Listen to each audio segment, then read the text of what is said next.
Right, members, welcome back. I see Councillor Mumford's not here, but we'll start. We'll start at any rate. Is he around? Oh, here he comes.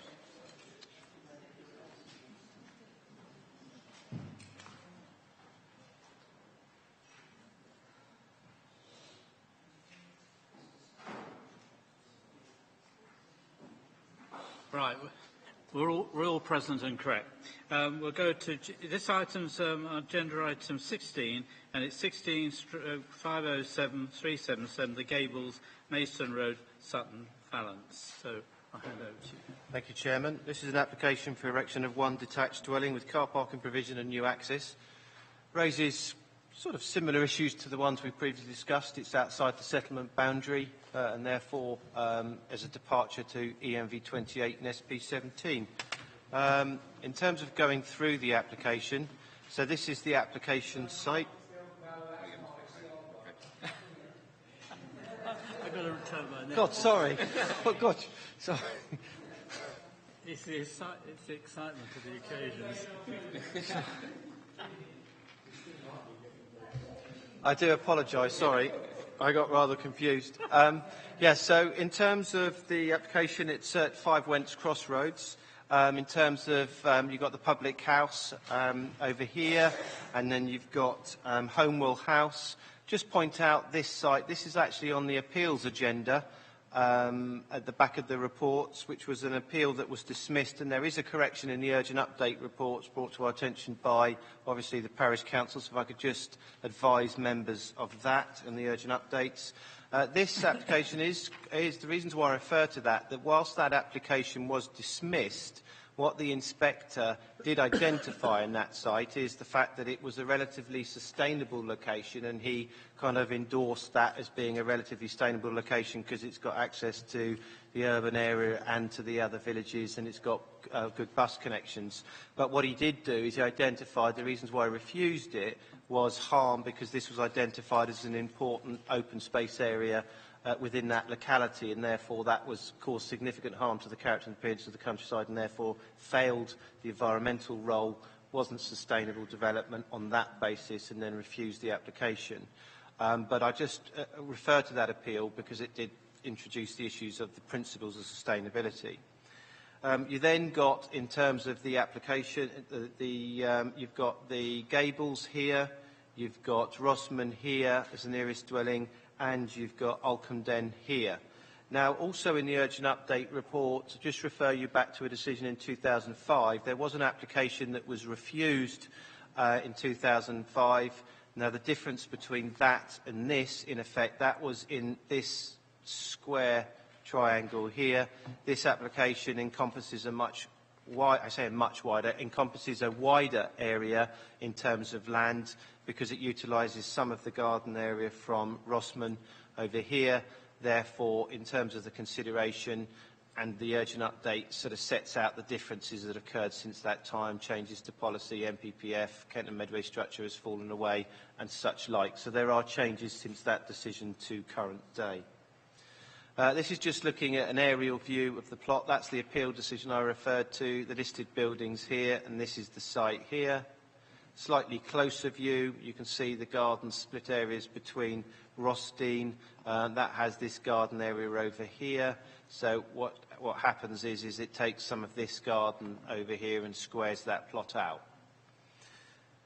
Now this is taken from looking along the Maidstone Road.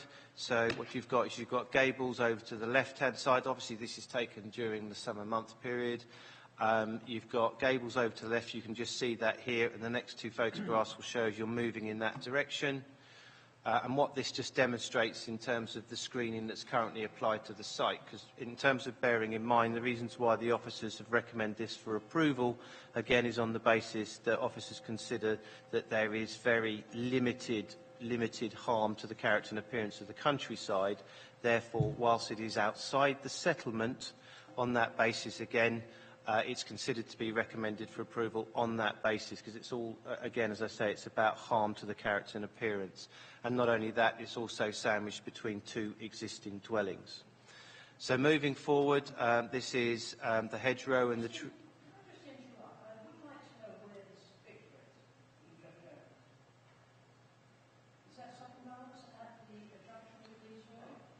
You've got, in terms of Leeds Roads, no, Leeds Road is just off to the left, off back here. This is it's moving away from Maidstone. Junction's just behind the photographer.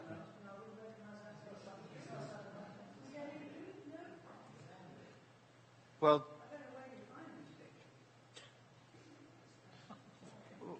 okay.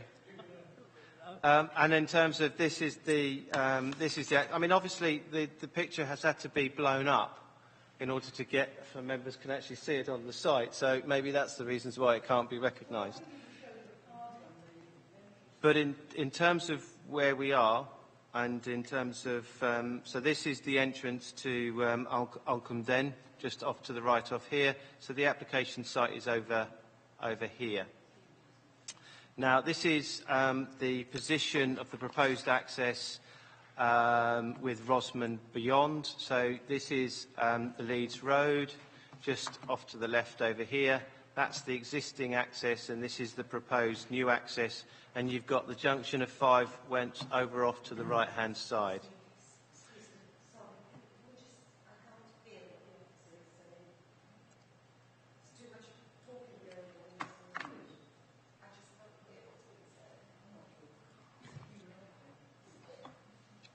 Shall I continue? Please let the officer give his presentation. Otherwise, it's very unfair on him, and it's unfair on other members as well. So where we're going to go is go within the site. Now, this is going to probably confuse members even more so, therefore I think I'm going to limit it. These are just photographs within the site, looking from various vantage points from either the Three Gardens area of either the Gables, Rossdean, or the other dwelling of Alcombe Den. So I'm going to go through these very quickly because I think that may confuse members. You know, this is Alcombe Den there. It's just to try to give members the appearance and the context of the site. And again, you've got the Maidstone Road behind here. So this effectively becomes the front garden area. You've got the Gables right over to the right over here.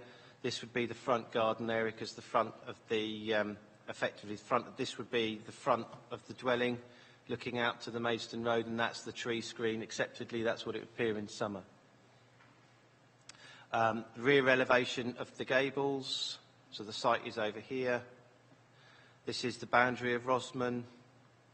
Again, the Gables, so the proposed dwelling is over off to the left over here, and you've got the Maidstone Road running over there. So again, this is what I'm showing because you've got a good boundary screen, and therefore, while the officer's view is saying it's causing very, very limited harm to the character of the countryside, and again, you're in close proximity to those existing dwellings. And then this is the view of, from Rosman Garden, which will become part of the site. And again, Alcombe Den. So this is turning to the plans. So to get some bearings again, what you've got is you've got the Gables off here, you've got Rosman here, and you've got Alcombe Den over here. So this is the location access, come off the Leeds Road, down here. This is the proposed siting of the garage. You've got the house position just off here, so it sits almost adjacent to Gables. As you can see, that's existing, that is proposed. That becomes the front garden, that becomes the back garden. And in terms of elevations, you've got a chalet style dwelling, so it's got rooms in the roof space to reduce its impact. Again, that's another reason in terms of why the officer is a recommendation to support the application. And in terms of you've got effectively your front, your entrance, accommodation on the ground floor, 4 bedrooms on the first floor, and this is the detached garage that you previously saw, and you can see it in the context of the application site, which is the planning unit.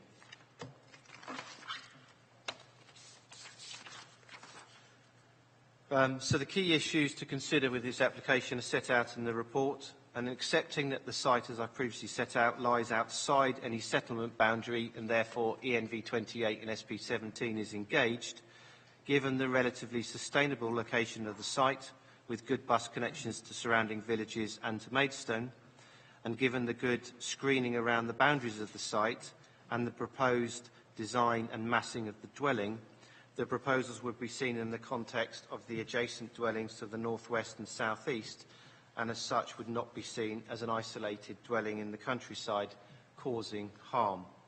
As such, and in the absence of any identified harm to the countryside character, and with all other matters being considered acceptable, the application is recommended for approval. Thank you, Mr. Chairman. Thank you, James. Right. I would like to call on Councillor Mrs Ryden of Sutton Valence Parish Council.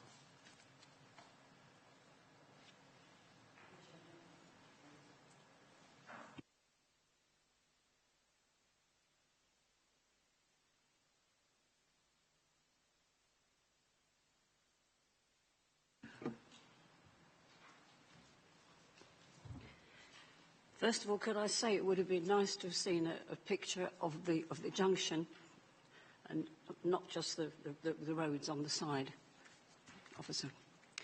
In September 2016, your planners refused a similar application at Rosman, the house next door to the Gables. This was refused, and I quote the officer's comments: "The proposal would consolidate existing development, resulting in protrusion into the countryside and urbanisation of the countryside. This would be harmful to the character and appearance of the countryside, contrary to policy ENV 28 of the Maidstone Borough Local Plan 2000, the NPPF 2012, and the NPPG 2014, and the Emerging Local Plan SP 17. In February 2017, an application for 3 houses directly opposite this site was also turned down by Maidstone Borough Council and the planning inspector. And I quote the inspector: "The interim findings of the local plan inspector, Mr. Mellors, support the claim that the council can demonstrate that it has a 5-year housing supply. The proposal would not result in a sustainable form of development, having regard to the development plan policy and the character and appearance of the area. It would conflict with policies ENV 28 of the Maidstone Borough-wide Local Plan 2000 and Emerging Local Plan SP 17, which seeks to resist housing outside defined settlement boundaries. 3 previous applications for a dwelling on the Gables site have been refused by MBC. The last application in 2005 was refused, and I quote, officers, "If permitted, the erection of an additional dwelling will have the effect of consolidating existing sporadic development in the area to the detriment of the character and appearance of the countryside hereabouts, and would constitute an unjustified form of development that would be contrary to policy EN 28. This is back garden development. It protrudes into the countryside. The traffic situation at the Plough Crossroads, where this application is situated, is a nightmare. On Tuesday last at 9 a.m, drivers sat in a queue on the Leeds Road for 15 minutes to access the A274. To bring more cars onto this busy junction is ludicrous and dangerous. This proposal would consolidate existing development, resulting in a protrusion into the countryside and urbanisation of the countryside. This would be harmful to the character and appearance of the countryside, contrary to ENV 28 of the Maidstone Borough Local Plan 2000. The NPPF 2012 and the NPG 2014 and the Emerging Local Plan Policy SP 17. Councillor Ryden, Thank you. I hate to stop you in full flow, but thank you very much.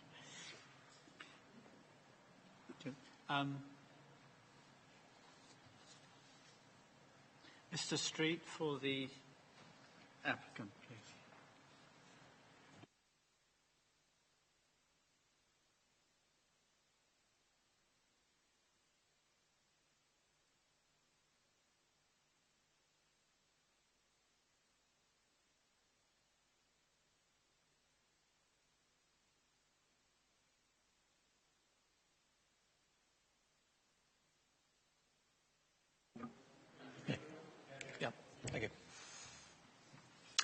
Thank you, Chair. I'll be brief. This site is a one-off residential site south of Maidstone, on the edge of Sutton Valence, and has good public transport serving the area, with local services within walking distance, and is within 10 minutes of Maidstone town centre. It is a sustainable location where the occupants can access services by foot and are not totally reliant upon the car. The site itself is situated between the Gables and an adjoining property, which is also a detached property, known as Alcombe Dean. It is an infill site located between two existing properties that front or are orientated onto the Maidstone Road. The proposal follows the existing building line and the pattern of development in the area. Access is obtained from the Leeds Road, not Maidstone Road, where there is, and beside, an existing access serving the property to the north-east of the Gables, known as Rosman. As we are not proposing to access the site directly onto the 8274 Maidstone Road, we can retain the fencing and landscaping along this highway boundary. The property is single-storey, so it will have no harm or impact on the street scene, and there will be no harm on the occupants of adjoining properties. We have submitted with this full plan application an arboricultural report. The trees along the Maidstone Road, which include oak and Scots pines, will be retained and protected during the construction period. Trees in the centre of the site, which are low-quality specimens, can be removed, and there is scope for planting and replacement trees and landscaping within the overall site. On behalf of the applicant, we ask councillors to delegate the decision to grant planning permission as set out in your papers by your planning officer. Thank you. Thank you very much, Mr. Street. Thank you. Before we open for discussion, has anybody been lobbied on this? Councillor Prendergast? And that looks like it. Okay. Just the one. Thank you. Councillor Stockhold, do you wish to speak on this? Yes, you're probably closest to it. Thank you, Chairman. I agree with everything that the Parish Council has said. This is 1.5 kilometres outside the village envelope, and I think on page 57, 607, the officers agree with that, acknowledge that the site is outside any defined settlement and accordingly fails to comply with EMV 28, whatever. It also says that the proposed development does not fit any of the exceptions set out in policy EMV 28, so we can't mitigate on that. It doesn't comply with anything, and no exception is there to help out. I just think this is on the corner. It didn't show in the photographs there, which was the point I was trying to make. It's on the corner of the Leeds Road and off the A274, a very busy, almost gridlocked every day area, which 3 houses are now intending to exit onto. And I think that's going to cause quite a lot of problems. It's always fairly solid up there trying to get onto the A274.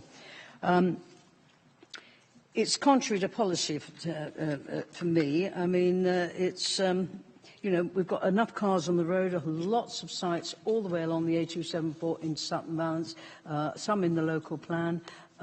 Have created absolute gridlock at times, and in the morning it is impossible. So this is just an extra bit which is going to have quite an impact onto that corner.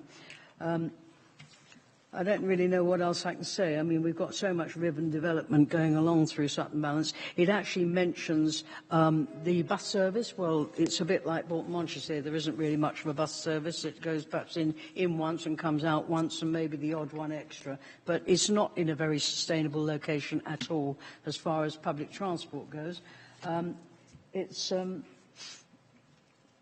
The village, it mentions the village here. It's about, and it being a larger village. The village has no shops, don't think whatsoever now. No shops at all.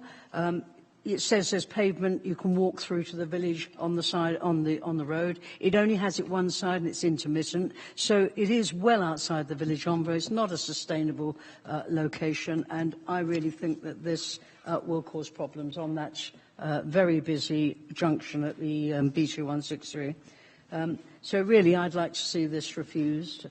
I think it was refused before on very good grounds. It was dismissed at appeal.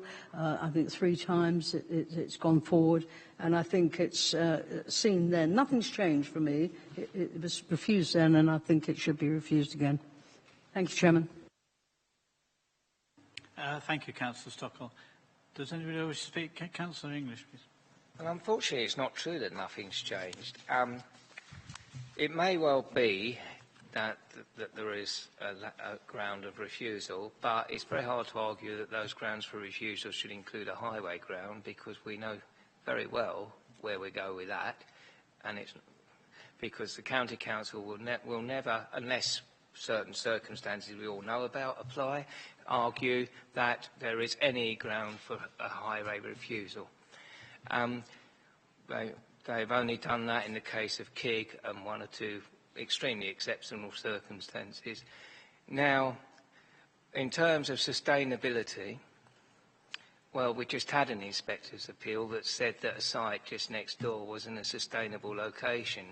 Well, you know, that's pretty hard to argue against. Yes, and if you actually bother to read it, it will says that the sustainability was acceptable and it was turned down on the landscape harm. Landscape harm. Now, it would be possible to make an argument to turn down this application because it is in breach of ENV 28 and SB 17 of the Emerging Local Plan.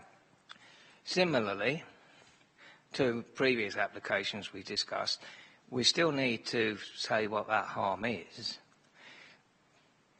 The threshold is lower when it's contrary to policy than it would be if it was in an area where it complied with the policy, but as Mr Bailey explained, and we had a long discussion previously, there is a need for people overturning officers' recommendations on the grounds of these policies to actually say what the harm is. Now, the Parish Council themselves say this is backland development, back garden development, and it is an infill development as a classic case of it. Now, infill development has come and gone as to whether it's acceptable in planning policy terms. In planning policy terms, the acceptability of infill development has come and gone over the years as fashions in planning policy change. Currently, government policy is that infill development is acceptable and is not to be ruled out just because it's that. So I'm not saying you can't refuse this, but I'm just saying that, like the previous application, those who are moving refusal need to say what the harm is, and so far I haven't heard it. And it's not enough, as we heard in the previous application, to simply reiterate the policy. So I'm not saying you can't, but I really do think that those people who are moving it do need to now tell us what the reasons are and not just restate the policy. What is the harm that's being done to the open countryside? Councillor Prendergast and then Councillor Burton.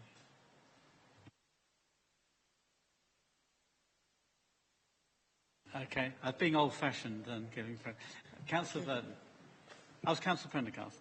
I'm really getting confused here. Who's going? Okay, I'll go, thank you. Mr Bailey, can you just... I just need some clarification on a couple of things. The appeal that you mentioned earlier, where you said, although it was... the inspector didn't disagree with the sustainability grounds, he did mention some open space and... I just need to know more, because all I kept hearing whilst you were talking, and it came up 3 times, was where it had been refused or somebody had commented on the character and appearance of the countryside and ENV 28. So I just want to know if there is if that same effect applies to this application site or could be applied. So I'm not talking about the sustainability. And also, I'd like to see on that map where the heritage assets are, there and there, okay? Because we seem to, and just point to the application site again on that, okay? Okay. Although there's some sort of archaeological assessment required, mentioned by the KCC archaeologist, I don't really see any reference to, other than pointing out there are two historic buildings there. There doesn't seem to be any further assessment on it. Or I'd just like some more information on that, please. In terms of what the inspector identified for this site, the inspector effectively said that this was an important, effectively infill open space that contributed to the character of the countryside. Because what you're looking at in terms of key principles to identify harm, either is it consolidating development, or is it creating a scattered form of development which could then appear harmful to the character? So does it retain, I mean, it's not quite to get to the point of saying is it open, because that's Greenbelt policy, but it's along those principles. Are you actually harming the character by, say, putting it in an isolated location which effectively is, you know, creating harm to that open character? Now what you've got on the site here is you've got a clear open area that separates the existing bungalow development down here. So what it does is it acts as quite a key contributor to the character of preventing this ribbon development continuing into Five Went. So the inspector identified that as being one of its key characteristics, and that's what he identified, and that's what I always say to members, is identify what are those key characteristics, where that harm is coming from, and then you've got a particular argument to argue in, you know, saying it's contrary to that policy because it's harmful to the countryside. Now, taking that in this context, and, you know, I have got other inspectors' decisions on that, but I won't bore you with those.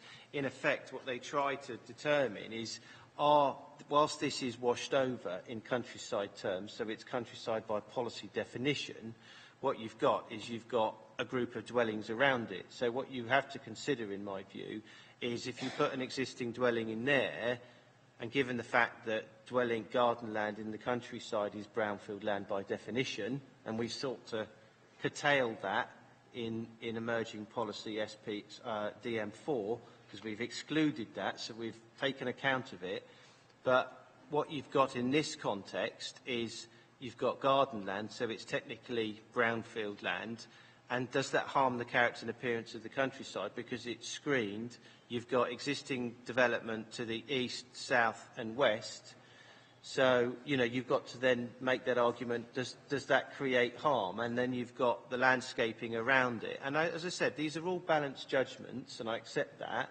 So it's accepting it's contrary to the policy. But that's what you're really taking into consideration. You have to identify, does a new dwelling in there create harm to the character and appearance of the countryside? It could be the open character of the countryside. It could be a particular characteristic like this, which creates a sort of a buffer between development. So that's what you're trying to identify, and the officer's report concludes that it doesn't. It causes very, very limited harm, and on that basis, whilst it's contrary to policy and they can't identify harm, they recommend approval. So hopefully that gives you sort of an idea of where the officer's coming from.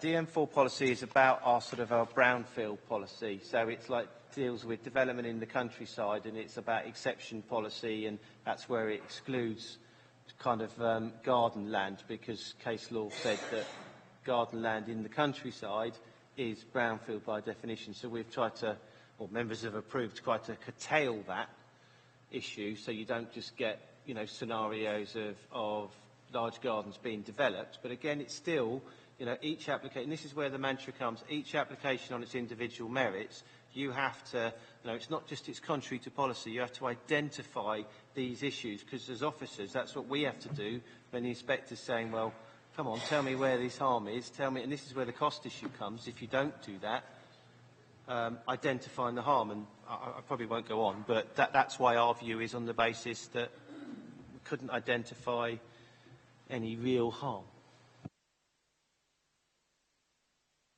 Okay.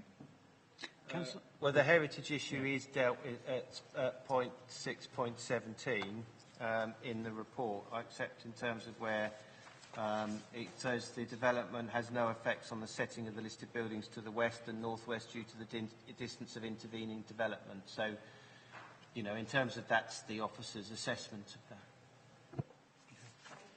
Okay. Councillor Burton. Thank you, Chairman. Mine is just a question of the actual process, assuming a vote to approve. So delegated powers, subject to the expiry of the newspaper advert and no new material coming to light.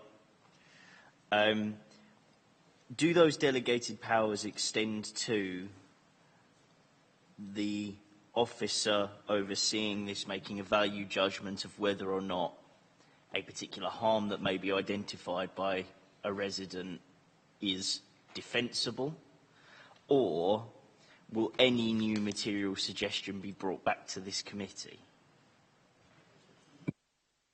In effect, no, I don't think that would be a good use of time. It's effect if previous considerations, if material considerations which haven't been previously considered by this committee, then it would have to come back on the basis. But obviously, you've set out the report sets out the issues raised and comments on it. It wouldn't be an effective use of the committee's time. So it would be any new material considerations which hadn't been considered by the report and by members tonight. We would have to then bring it back, as invariably we would have to do with other reports. If I may, Chairman, then I don't think we're actually hearing any justification for harm in the room or identification of a particular harm. We're in very much a similar position as we found ourselves earlier in the night. So I dare say we ought not waste too much more time on it. I will move the recommendations as per the papers.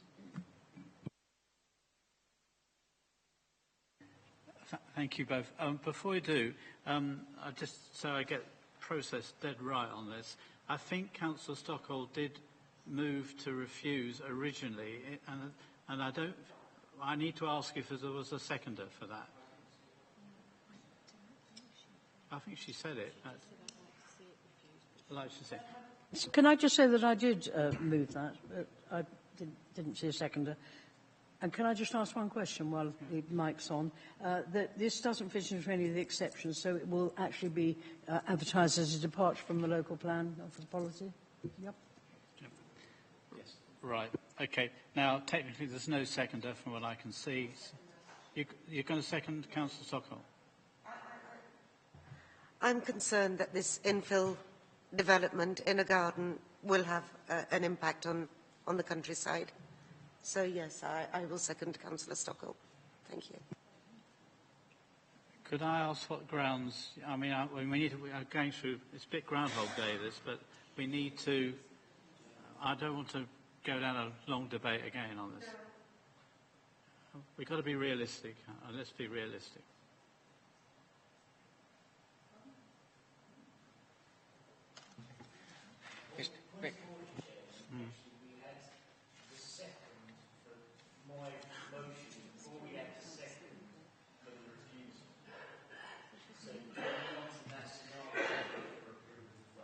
No, it's an amendment. Yes, it is an amendment. The motion, the amendment moved by Councillor Stockall and Prendergast is the amendment that should be voted on first. To be honest, I don't think we need to worry too much about grounds for a refusal unless that passes, and then we can revisit Okay, that. I take your point. Yeah, okay. So let me just put this to members now. Is it, do we wish to approve? Sorry, are we in favour of refusal? So, yes. Councillor Prendergast, you second this. So are you voting or not?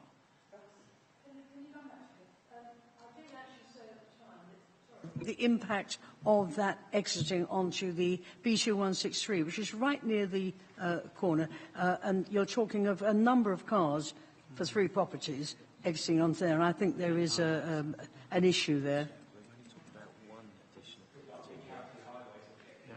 I know. Just for someone referred to 3 additional properties, Yes. this is one. It's one additional property, I would remind you. We wouldn't know where this was from the photographs we've seen tonight, so... Look, okay. Mr. Chairman, may I formally propose that the question be put for the amendment? Yeah, I can. Yeah. Okay. So who's in favour of the? I think I got confused myself here. The refusal. Yeah. Are you voting, Councillor Stockwell and Councillor Prendergast? What's going? Mrs. Stockwell, this is your amendment. Are you in favour of the amendment you moved or not? Because otherwise we'll go to the second, because it's getting... Councillor Stockwell, what... Are you voting to refuse? Yes, and that's what we're trying to do. Mr. Chairman, I think for a bit of clarity as to where we are in process, my understanding is there was a motion by Councillor Burton to approve the application as on the papers. Councillor Stockwell and Councillor Prendergast made an amendment to that to refuse, and now we are voting on whether to take Councillor Stockwell's amendment, which is to refuse. Yes, so, exactly. Which is what you put up right at the very beginning, I thought, but I wish I hadn't reminded you of it. Look, it's getting late, and I'm going to be very strict here. You either vote, if you put your proposal up to amend to refuse, and it's seconded or not, and I'll cancel it, and I'll go straight to Councillor Burton's proposal, because otherwise we So to start with, that's my confusion. If it's an amendment, that's fine. You didn't have a seconder, that was the problem. And I came back and I'm asked with for a you. seconder. So it's an amendment to refuse. Yes. Sorry, Chairman, I did Are we think you were clear taking the now? first one. All right, so I'd like to see a show of hands for the amendment to refuse. Who agrees?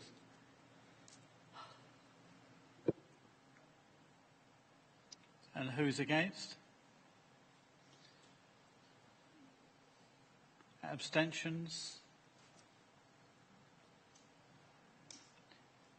So that fails, okay? So now we go to the main proposal, which I think is proposed, I've forgotten now, Councillor Burton, seconded by Secretary English to approve as stated down in the, yeah? Update. With the urgent updates, of course. So can I see a show of hands for that, please? It looks like, okay. And against? And abstentions?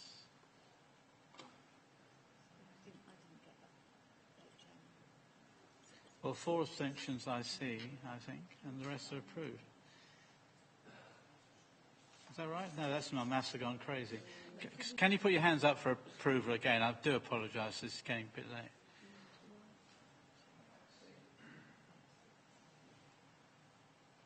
You got it? And against?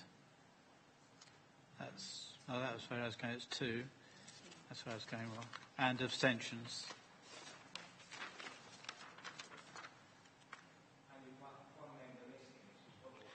Yeah, that's what was and we know the reason. Yeah. Okay. So you're wondering where Councillor Cox is. He's had an emergency and he's sitting there looking very happy, suddenly back. I'm sorry, Councillor Cox. I would have allowed you back in, actually, to vote if you wanted to. Because you started off with this session. All right. So this is approved, all right? Everybody happy? Good. Oh, well, we did have a plugger. Got there in the end. It was a struggle. God. Well...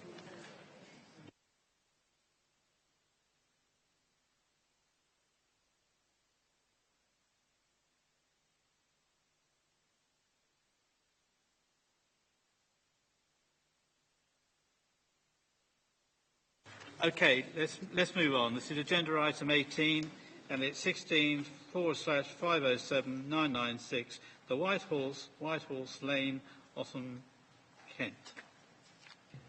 Thank you, Mr. Chairman. This is an application for the raising of the roof height, assertion of 3 dormer windows to the western elevation, 2 roof lights and alterations to the fenestration to provide additional living accommodation. I'll go through quite quickly with these. This is the east-facing elevation of the White Horse, the north-facing elevation fronting onto White Horse Lane, and this is the western elevation. So in terms of this elevation, this is where you'll see the 3 dormers that are proposed in the roof slope in approximately this position here, and I'll show you those in the plan. So it is quite a prominent location, but in terms of, because I think what I'd need to point out, because you're increasing the massing of the roof, it enables those dormers to sit more comfortably within the roof slope, and I think that's the reasons why the recommendation is as it is. Obviously, the proposals also seek to put clay tiles instead of slate on the roof. What I would request is a change to condition 2 as part of the report, because at the moment the report just effectively says the materials as approved. I would like to request from members a condition that requires samples to be submitted to and approved by the LPA as part of this recommendation. So because I do bear the concern of the parish council, and I think we need to have approval of those to ensure it's a quality material, because they're going to be prominent, the roof's going to be higher, so on that basis that's why I request it. In terms of the existing plans, and then in terms of the proposed plans, again, apologies for the quality. In effect, what happens, the roof height is increased by 1.5 metres to accommodate 2 additional bedrooms in the roof slope. It's not uncharacteristic to have steeply pitched roofs in the countryside, and likewise it's not uncharacteristic to have dormers as long as they sit within the roof slope and don't dominate it. So in terms of policy issues, I consider that the proposals do comply with emerging policy, and as such the application is recommended for approval. Thank you, Mr. Chairman. Thank you, James. That's admirably brief, if I may say so. Right. I call on Councillor Mrs Graves on Otham Parish Council.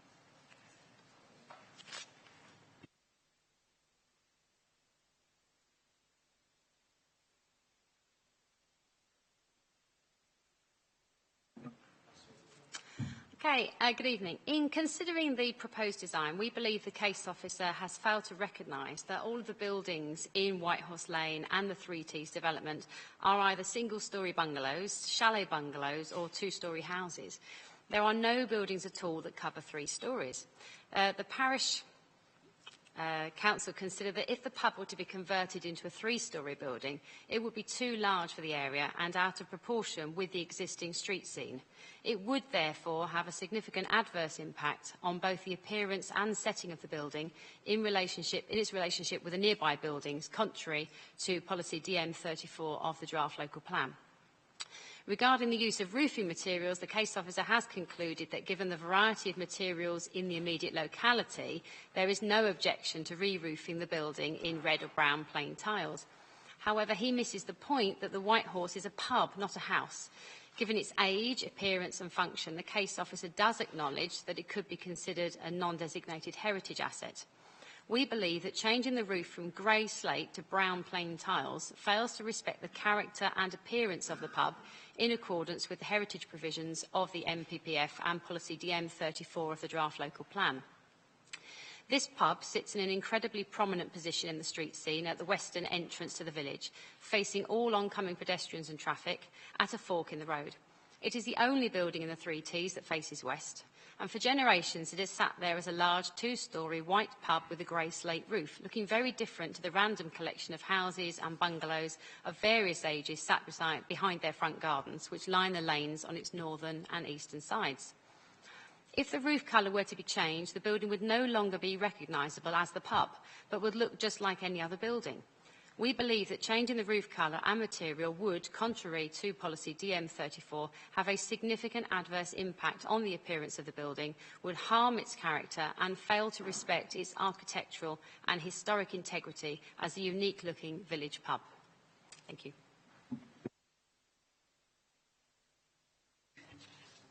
Thank you, Mrs. Gray. That's very good. Before I hand the floor over, who's been lobbied on this? Has anybody been lobbied?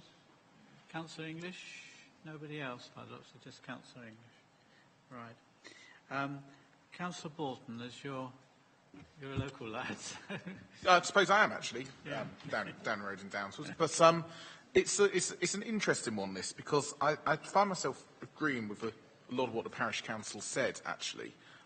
Yes, at the same time, I struggle to find a planning objection to refuse this, really. One thing that I think is lacking that I'd have liked to have seen would be the design from the north, from the White Horse Lane end, because I know there's a little row of houses that sits on the north side of the road, and the impact that would have looking out from there, because look, there are no three-storey buildings in the area. It's probably as prominent a pub as you can get in a village, as well, and it's quite hard really to make a decision without that, I find. But while I get what the parish council is saying, I'm glad Mr. Bailey's changed condition 2 to incorporate some of what's been said. I'm in a bit of a quandary because I can't, though I'd quite like to get this refused, it's very difficult now that condition's been amended to do so. But I just want to say it's a bit disappointing we can't see any plans or any pictures from the other side of the road, because I think that would show actually show members of prominence and actually perhaps explain why the parish council have said what they've said. Thank you, Councillor Ball. Councillor English. Well, I don't think there's any particular problem with pubs having prominence. To be honest, pubs probably should have prominence in many places in the landscape. It's a question of how you give a landmark building prominence. You could argue it's got quite a fair degree of prominence and precedence over the other buildings in the area now. So it's a question of degree. It's also a question of maintaining the future viability of the business. And we've been looking at pubs dropping all over the country. So that is an issue that is of some relevance. Can the officer just go into a little more detail as to how the material condition has been changed? Because that parish council, quite rightly, I think, were wanting to explore this issue. So can I just check how it's been amended? Tell us we've got slate. Well, what I want to ensure is that, as we all know, you can get some horrible machine-manufactured clay tiles. What I want to make sure is, given its prominence of that elevation, I want to make sure it's a quality clay tile. And that's the only way to do that, is to make sure that you have a sample submitted to the local planning authority and that assessment is made. At the moment, with the condition based as it is, I've got no clue of what tile they're going to use, apart from a clay tile. So I would like to have that detail submitted and us to have that control. So on that basis, that's what I'm looking at. I'm not saying I'm objectionable to a good quality clay tile, because that is a characteristic feature in a countryside location, as it is in an urban area. But it's a question of making sure you get the character. I can understand in terms of local identity that this has always had a slate roof, but I don't think you can insist that it has a slate roof, and there is a big difference between insisting on it and saying, let's get a good quality slate roof. I want to encourage good quality materials, and we can do that through the planning condition by not approving it if it's not good. Certain developments relating to a site, I believe it was in Boxley, where there was an interesting enforcement case relating to the details of clay pegs, that we could actually secure that.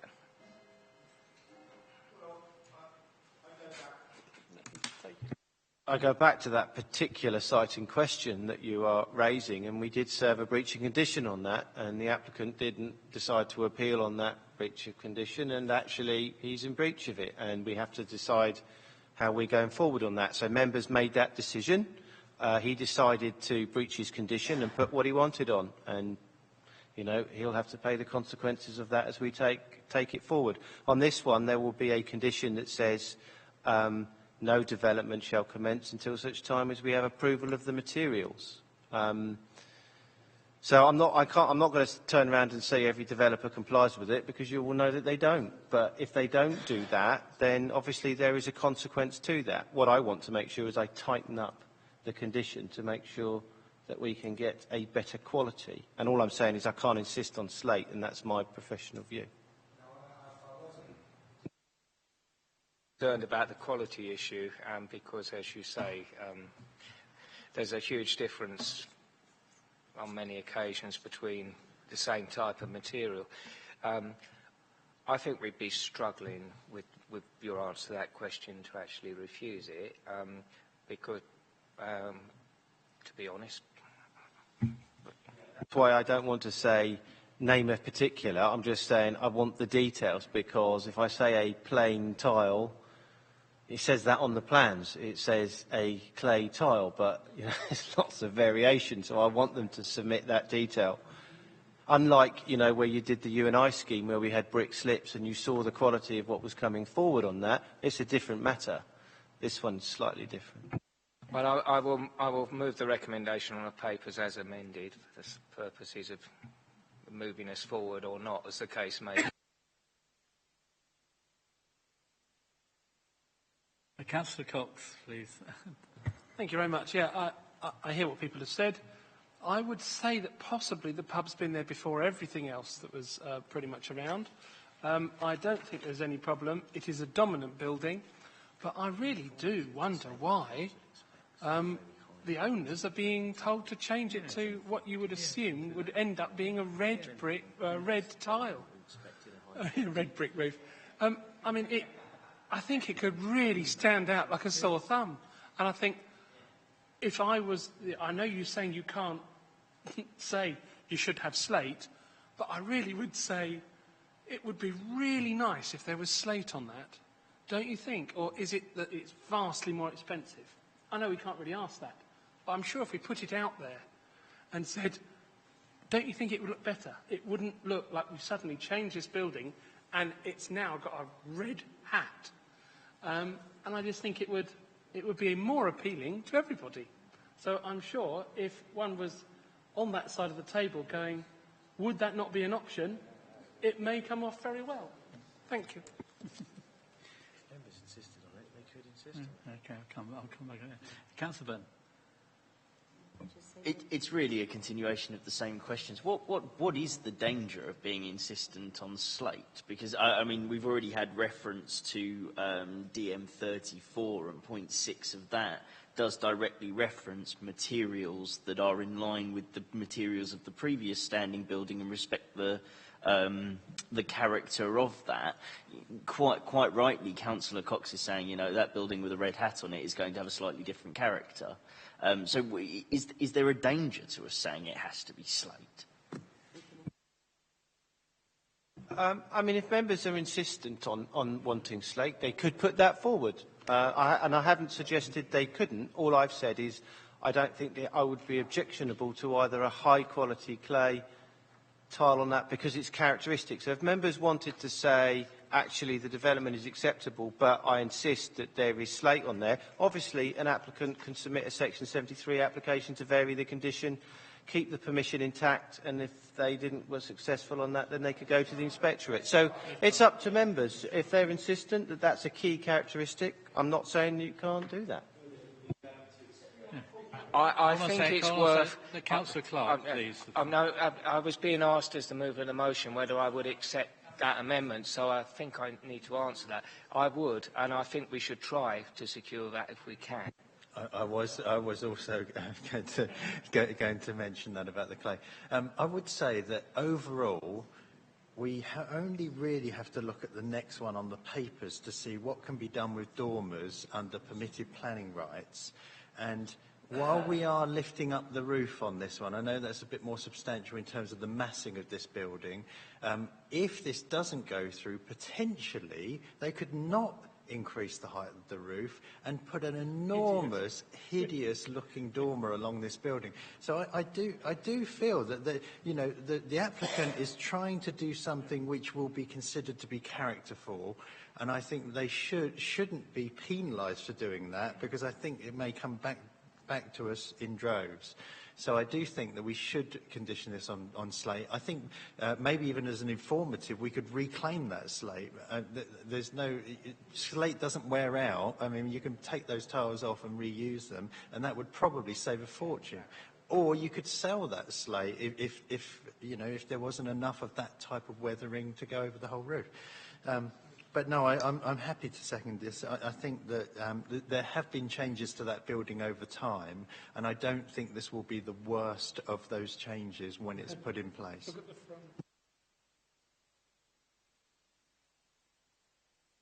front. If members are going there, I wouldn't want a composite, so if I could suggest a natural slate to members if they're going down that route, I would not want some... We're all agreed on that, I think. Okay, we've got a proposer. I think we've got a seconder, Councillor Clark. Can I see a show of hands with the condition, with the slate? Oh, I think it's the first one tonight. Thank you, members. That's much appreciated. Well, thank you, James, for that. Okay. So that's approved, by the way. We formally approved. We go to agenda item 14 now, 16//505-311, which is 47 Freeman Way, Maidstone. I have a feeling I'm going to say Groundhog Day on this one, just again. But I think before we do, have we all been lobbied on this at all? I haven't. No, I haven't on this one. So okay, there's only two. Okay. You've got... Right. Can I hand over? Right, you remember this one? Obviously, I'll just go through the photos to refresh your memory before just doing a quick brief summary. That's the rear of the house. And that's the dormer window on the side of the roof plane. That's the basically it was deferred from the committee in November for a number of reasons which set out in the report. I think that one of the principal ones was whether the dormer windows formed part of the application or were they permitted development.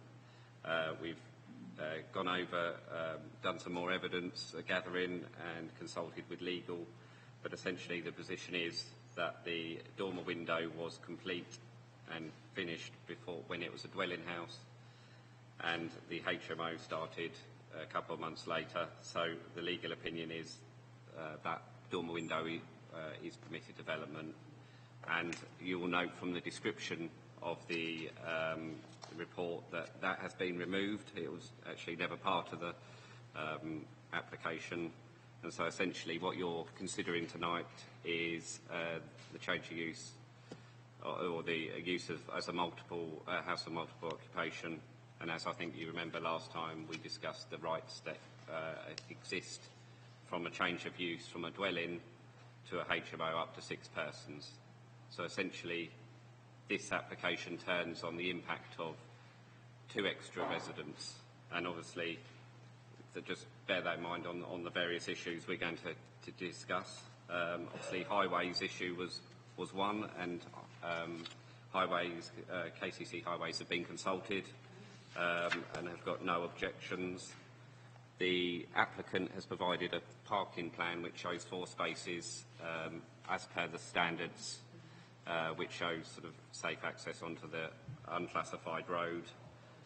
It's a key point on the parking issue that potentially you could have 6 people living in this property with no parking requirement. So the fact you've got 4 spaces should be seen as a benefit. Drainage was also cited as an issue,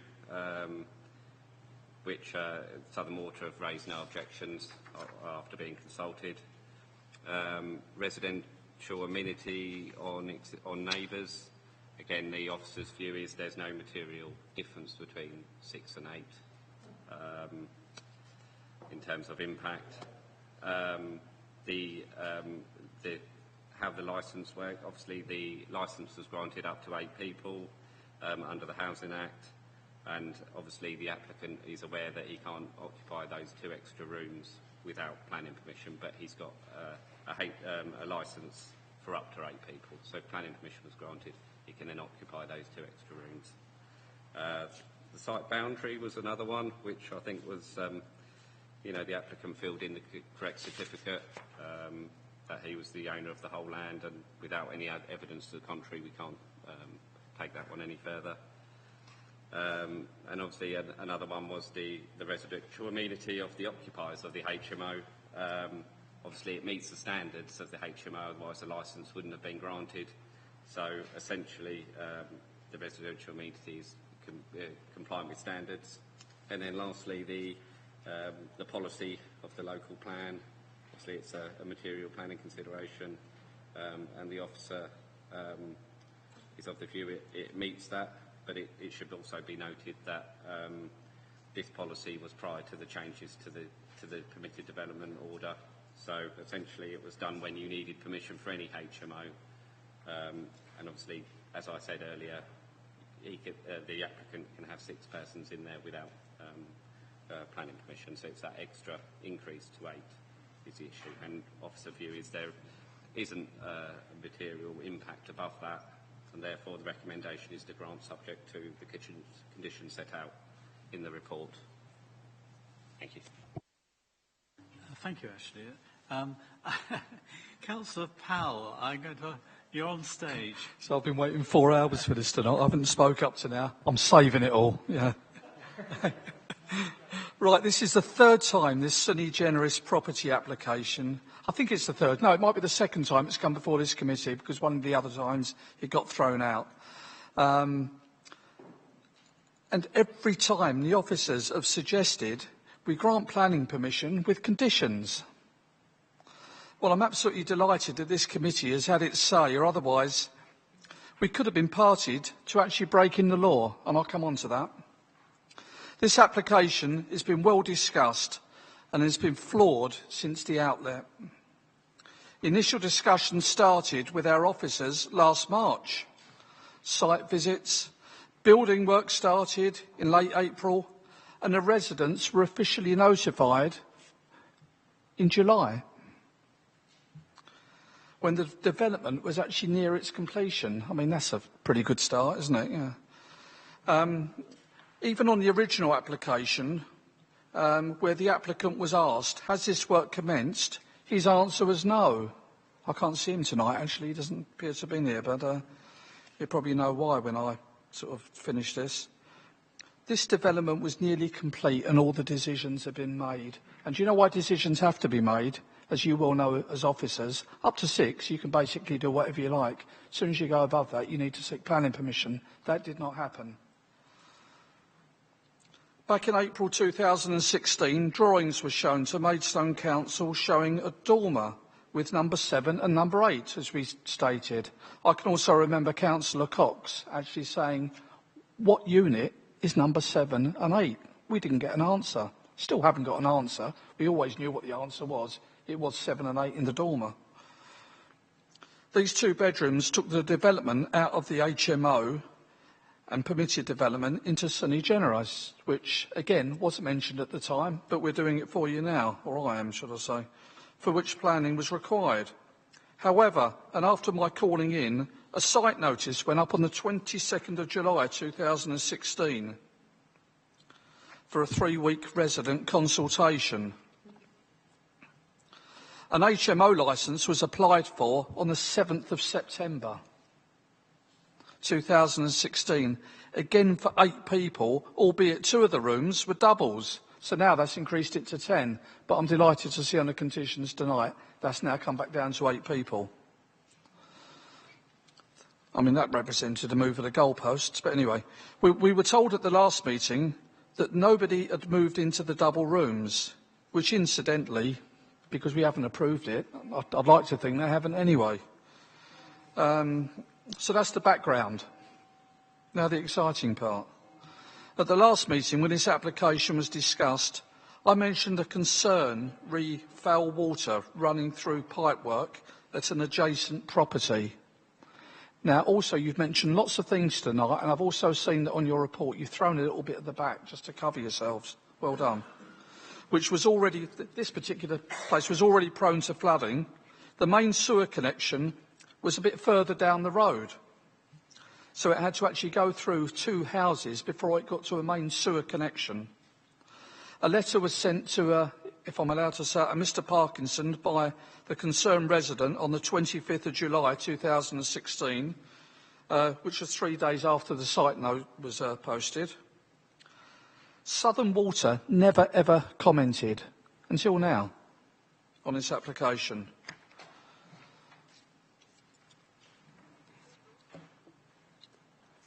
Basically, there was no objection, but it required an application for a connection to, I mean, Southern Water are actually saying that it required a connection to the public foul and surface water sewer to be made by the applicant and the developer. Interesting that, because there's 2 points. On the original application, the applicant said this had been done. But now Southern Water are saying no application was ever made. Who's right? Let me quote the law on this. In accordance with Section 106 of the Water Industry Act 1991, you must inform, in this case Southern Water, if you would like to connect your new or existing property to the public sewerage system. This applies for both foul water and surface water connections. The application needs to be submitted so that a connection proposals satisfy requirements and will not be detrimental to the public sewerage system. It is a criminal offence to connect to a public sewer without Southern Water's consent, which they haven't got. The applicant has simply connected to the existing sewerage, taking sewerage underneath somebody, it actually goes through somebody's kitchen, there's a manhole covering their kitchen, yeah, and not consulted Southern Water. That could have been naivety, it could have been deliberate, I don't know, but certainly ignorance is no excuse in a court of law.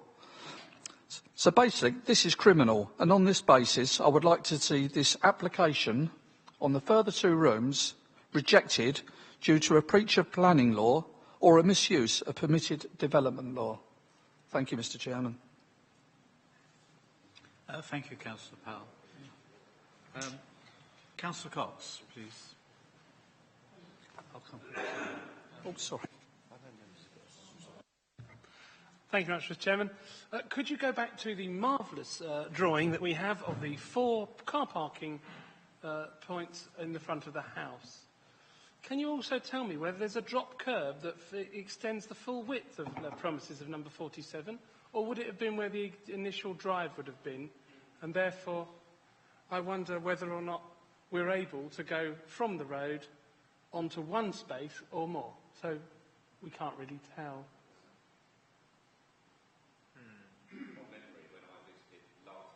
Yeah.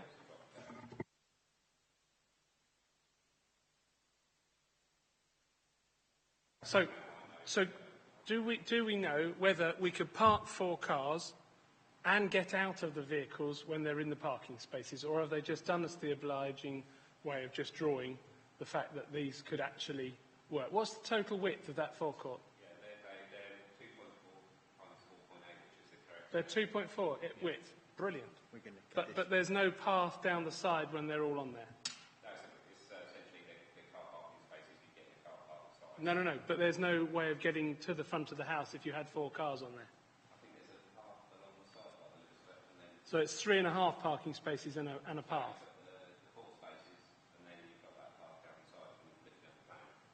They're putting it that we can't see. So we are now satisfied that you can park 4 cars, which actually then only leaves us still 2 or 3 cars that could go in the road.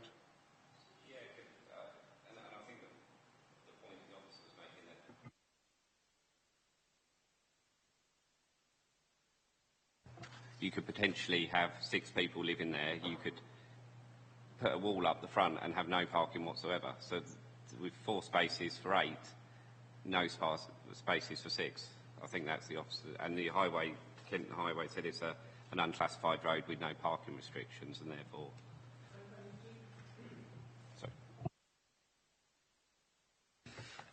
And do we obviously look ahead at all and wonder whether, what if everybody in that street did this?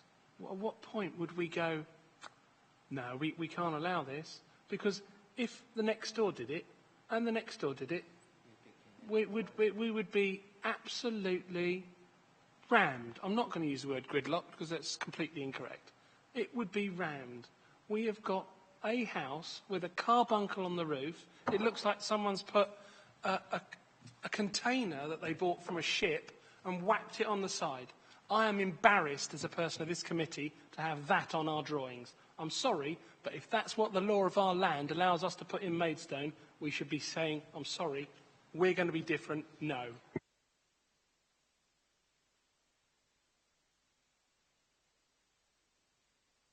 Yeah, I'm going to ask Mr Bailey to come back and the points that Councillor Powell raised as well. And I'll come to you, Councillor. I'm going to be the boring planner, Councillor Powell.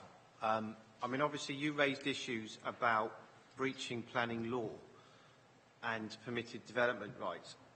As you will be aware, retrospective permissions, very few breaches of planning law that become criminal offences, and certainly doing stuff retrospectively is not one of those. So, you know, I could put a house in your back garden. It's not breaching. It might be unlawful development, but it's not a criminal offence and it's not breaching planning law. So you need to clarify what are the key issues or aren't.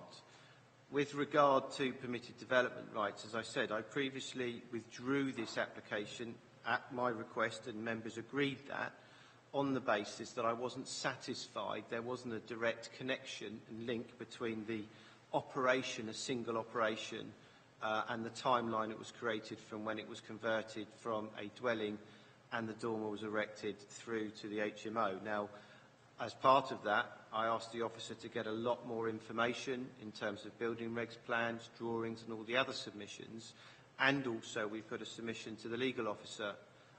Now, that has been reviewed and all that information has been reviewed by the legal officer, and he has concluded, as well as the planning officer, that that was lawfully erected under permitted development. We may not like it, and I don't profess to like the dormer, but it is permitted development, and therefore has to be accepted on that basis because there's nothing we can do. And there are lots of examples of that around the borough. I don't like it. It's poor quality design, but the government has deemed it acceptable. So on that basis, I think members need to make a clear decision that all we're looking at on this, we're not looking at the dormer, and that legal officer has confirmed that as well. We are looking at, in effect, the uplift from 6 units, which was permitted, and you don't need planning permission for that, from 6 to 8. Now, do 2 additional units or 2 people living in that change the character so substantially that it becomes harmful to the character of the locality? And I think those are the issues. There may be side issues, there may be parking, there may be all the other issues, but that is what you need to consider because, as I said, as the officer's already said, those car parking spaces don't need to be provided for 6 units. Therefore, you've got a betterment in car parking. I accept, members are put in that position, as we all are sometimes with retrospective applications, but you need to be very clear what decision you're making tonight, and that is the difference between 2 additional people, what could be happening. And again, I previously have to say, Councillor Cox, we can't refer to what may happen in the future about other schemes, as again, government permits it. You don't need planning permission to convert from C3 to C4. I might not like it, but that's the situation. So the next door could do it, the next door could do it, the next door to that could do it. We have no control. And unfortunately, that's what I have to say, Mr Chairman. That's fine, Mr Payne. Before I give the floor to Councillor English, Councillor Powell, do you want to... Yes, certainly, if I can come on that, back on that, Mr Chairman.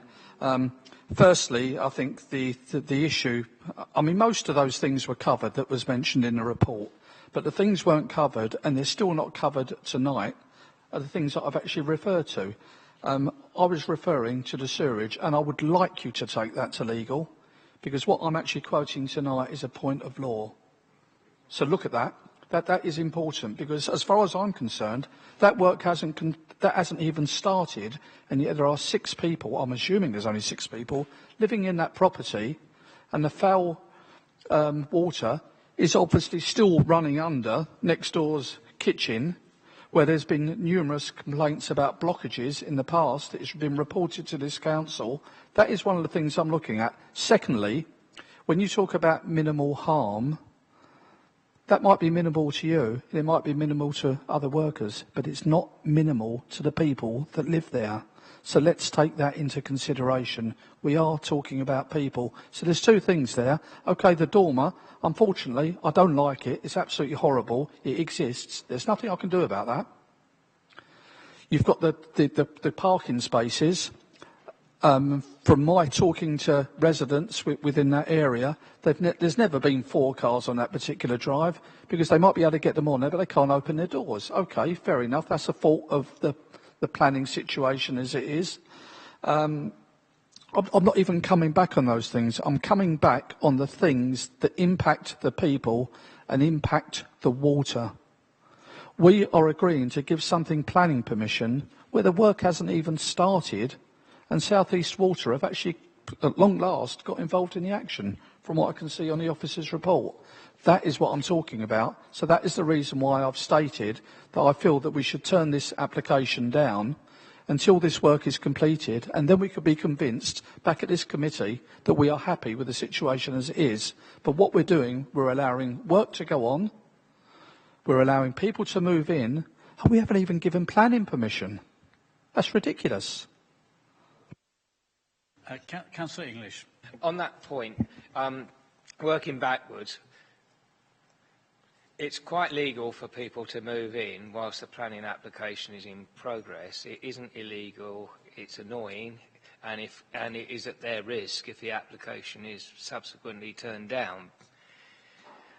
So we need to separate out what is and what isn't planning law, and then look at what might be a breach of other legislation, because clearly Councillor Powers referred to legislation that controls water and sewage.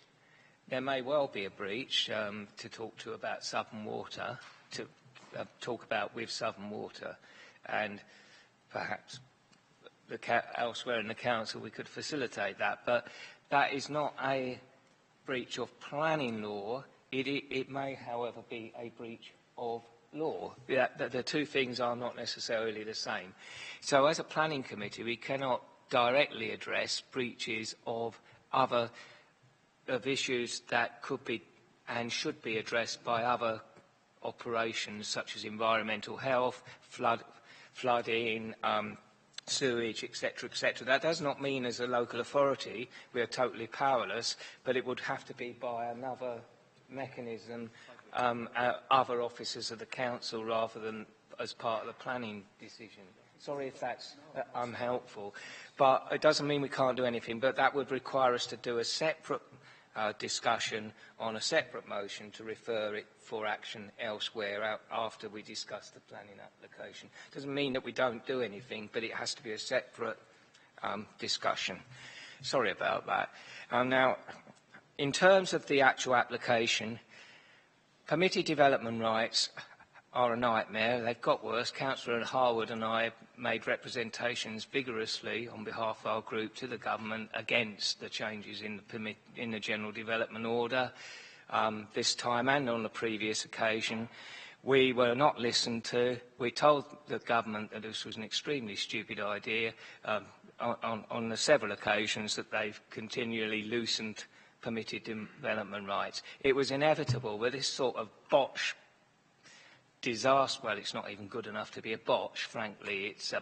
It's a container that you'd see on a building site attached to a building. It's awful, but we can't stop it because it's legal. Can't do anything about it. And that, unfortunately, applies to HMOs in general, because not just the permitted development rights situation. HMOs are very hard to control. High Street Ward is overrun with HMOs. Some of them are quite well run, the majority are not. They are a nightmare, both for residents near them and for people who suffer the experience of living in them. But it is very hard to do anything about it. Very regrettably, I think we cannot really turn down this application. That doesn't mean that we don't investigate those other issues. I think, particularly the sewage issue, I think that is a matter of serious concern if it's running through and under people's houses like that, which I'm sure Councillor Power should know. So I don't doubt him for a moment, but we cannot address that through the planning decision mechanism. We could return to it as a separate issue later in the agenda, and I think we should. I'm sorry that's a bit long-winded, but this is an issue that does bear some examination. So with regret, I think we do need to move on with the application and then see what else we can do to resolve the remaining issues.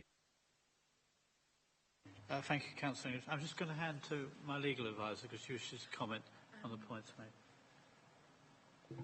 Many thanks to Councillor English. He's actually set out the points I was planning to make, which is the water offences are a separate regime from the planning regime. Okay. I'll also point you to the informative on page 35, which does refer to the sewage issue. Councillor Borton. Yes, thank you very much, Mr. Chairman. I think we need to keep this brief, and also, as hard as it is, look quite unemotionally at the issue and what we as a planning committee can do and what we can't do. That's not to say what Councillor Powell said is wrong, far from it, actually, and this clearly is going to rumble on irrespective of what we decide tonight, and it's important it does so as well. But if I, as Councillor English was talking, I went back to 1.01 in the report, page 31, the reasons for deferral. Look through them. Highways impact parking is covered by Councillor Cox. Southern Water covered by condition, irrespective of what else has gone on. Residential amenity, we could debate that all night if we really wanted to. The HMO issue covered, outside boundary covered. Those are disputed facts. So is the policy of H22. So it's very, very hard unless we get something, and I can't see what it is, and we spend hours between us looking at this application collectively to find some grounds which would prove what I think we all think, really, which is that this is just all a bit ghastly, and it's one of those things that perhaps the planning system has failed residents here, and I don't think it's through a lack of trying from this committee either. Sadly, the way the planning regulations are, it's just not come out in favour of this particular site. So. Again, I'm happy to second Councillor English's. Well, I'm not happy to second Councillor English's motion, but I'll second it nonetheless because I'm afraid I just see no alternative for this committee here. Okay, I see no more hands, so I'm going to put this to the motion to the vote, and the recommendation is to approve. Can I show a show of hands, please?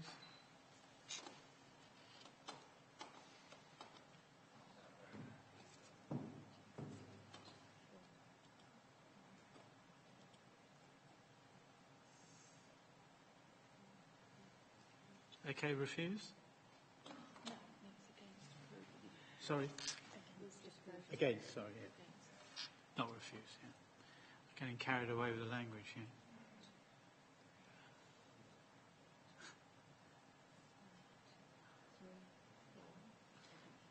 Abstain?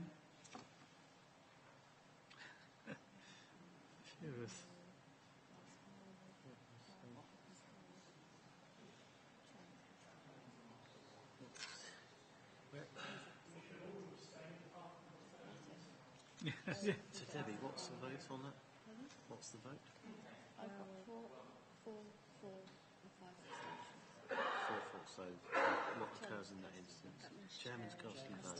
Oh, I've got a casting vote. Oh, blimey. It was 4-4. Okay, well, I got the casting vote and I did abstain. So, true to form, I'm going to have to vote against. Mr. Chairman, you don't have to vote I against. don't- You have a.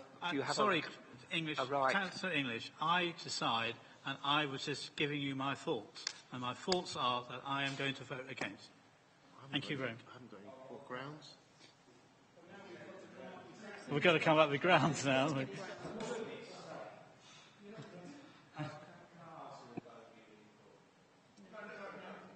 Why should you? Sorry, you don't Because run of- this. I'm sorry. No. Keep quiet. Thank you. You've made a decision. I do need grounds. I haven't got a ground. I do need Or perhaps grounds. Councillor Powell can help us. Well,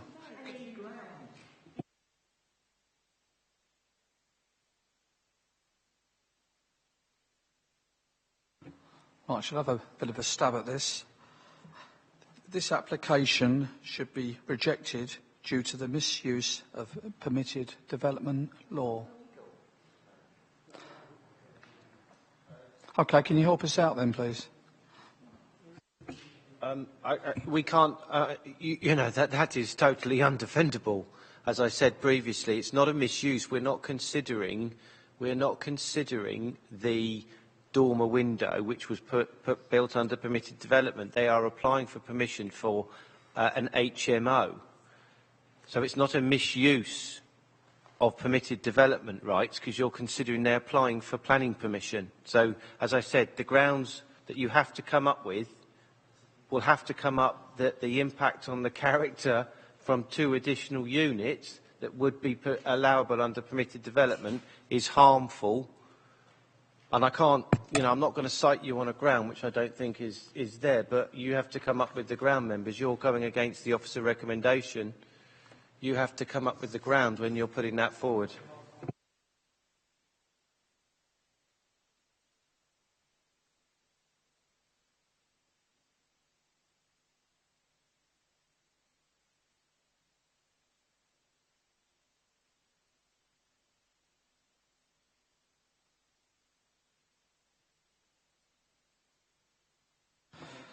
Oh, yeah.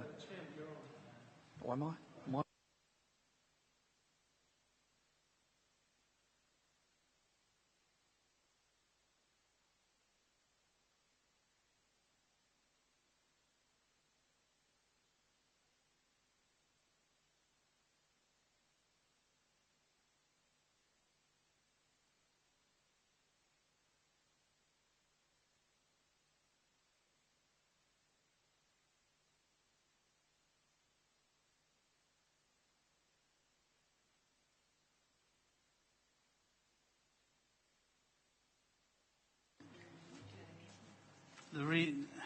Yeah, my feelings on this, and I suppose it comes from personal experience in my own ward, is that the sewerage issues are so damn important.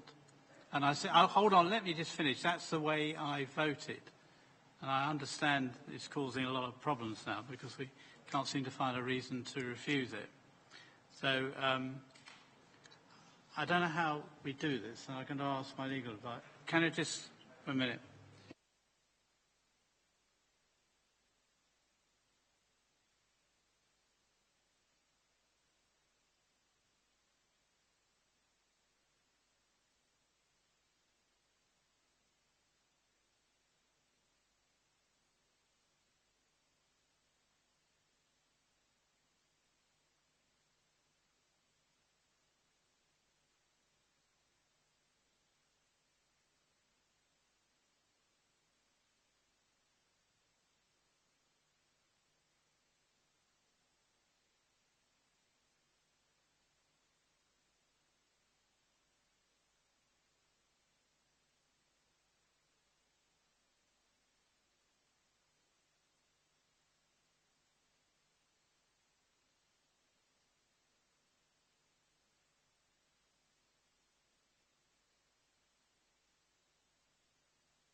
No, refer.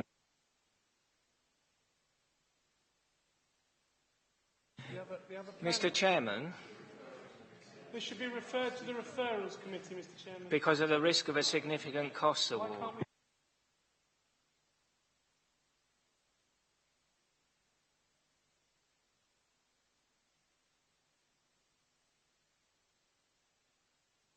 For someone to... Decision has to be made, Chair. Members, first of all, I need to extend the meeting. I do apologise, but yeah, okay. Agreed. Okay.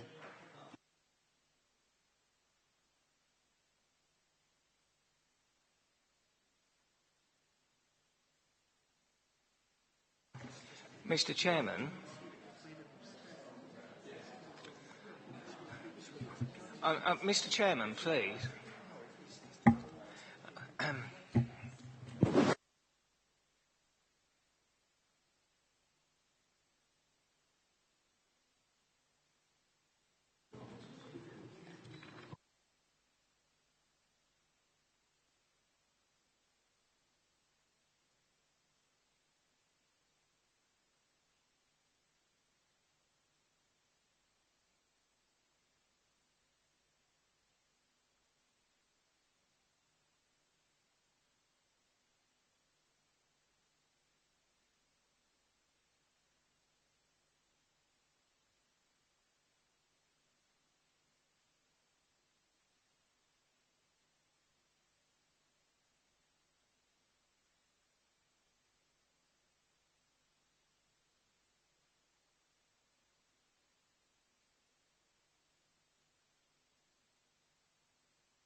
Okay, members, there are sensitivities in this. I'm going to move that we go into private to discuss this, if that is acceptable to everybody. I believe we just go next door. Yeah, we will go next door. You've got a resolution there to move. Sorry. You've got something to move on your briefing notes. Before. I think there's no way you can retake the vote. That's what I would like to do.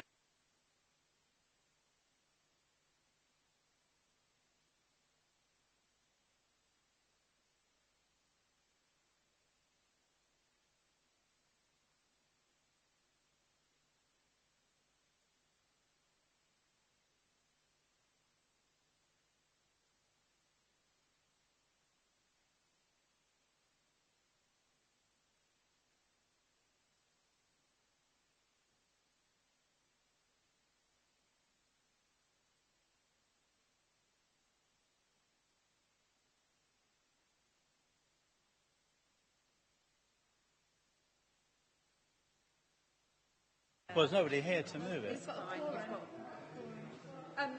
Excuse me, members. Could members just take seats, the ones that remaining in chamber? Could you just sit down, please? Sorry, you need to sit back down. I've got to formally move. Just sit down.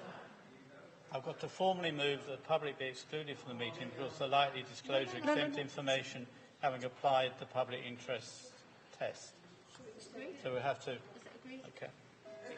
Agree. Come on then.